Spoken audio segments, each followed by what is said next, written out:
بسم الله الرحمن الرحيم السلام عليكم ورحمة الله تعالى وبركاته. أنا جو خضر محمود cismaan بحنان waxaan halkan ku tuubaynaa hadii la yiraahdo gabay nabadeed oo la yiraahdo gabayga nabadda ee mataanahud dhageysa haboon اللهم صل على سيدنا محمد وعلى آل سيدنا محمد وصحبه وسلم dhaqan xumo colaad baale iyo dhimasho ceebeede in dheer bay jirtay inagu ahay dib iyo hawl weyn dhanagaadka iyo wiiraska iyo dhiigii qubanayay dhiftii xumaantii muddada la isdhex mari waay dhuuxa iyo nacaybkii laftiya galay dhareereyda dhamacda iyo kuleelkii dabkii noogu dhigay tooska dhoomaha xigaalka ibliiskii isugu dhiibay ee dhamal ciyaal gubay xataa mar ugu soo dhuuntay ilaahayna dhaafshow xamdigan la badhigaynaa neecaw dhadhamaysa dabaysha cashaba soo dhacdaa lagu dhaqaaqay neecaw dhadhamaysa bariyahan timi dhulkeennii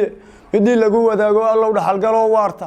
waan hurgumo dhaaban oo dhibibta soo saarin oo guurkii la isdhaafsan jiray dhaliso oo beerta oo dhaba ka yeel nabadda waan wada dhamaynaa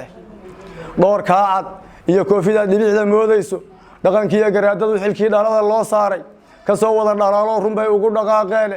dhaxantiyo kuleelkiiba waa u dhabar adaygeene dhayal duubka uma qaadan inay dhaliyo goolkii inkasta ninkii gogosha dhigay gaar u dhuganayo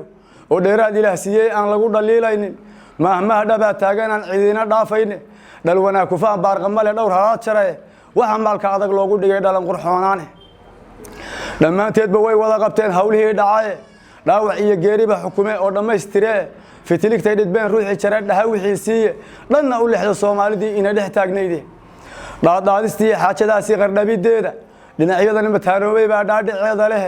dhilis haana taladii sideed bay dhulka u taale haday saabdhumi cawoodo waa dhagax aan qaadmayne marka dhuda u laabniya giraan dhaanka lagu saaro ee gadowga lagu soo dhagay dheega qabataa dhantaalan iyo waa ceeb haday taasi dheelidee dhudhun waa sahal ee dhax go'dan laga dhaqaaqayne dhabanada ragga kor hayo maanta ay dhici leh dhalan dhool iyo hoon iyo marka socod u dhiil qaado dhiciya qalooc bay wadadu kaga dhimatay dhabaha toosan iyo laamigan jaanta dhibahayne baabuurtan dheereynaysa ee dhagaxa tuuraysa u dhanbala dariiq labada haad ha isku dhaafeene dhexda nabadan loo xidhan yahay baa taadhigeeda ah laabo ku dhuuntaa ibliis dhagar maleegay if dharaara shida madowgu waa bele dhufayskeede dhaqsaha loo degdego khayrka waa lagu dhargaayay dhanta weeye nabadda hurdada dhag u tidhaahday dhalinyariya waayeel guntiga dhiisha laga yeeliye allow dhaysta noo muuqata aanay dhicisoobin allow dhaysta noo muuqata aanay dhicisoobin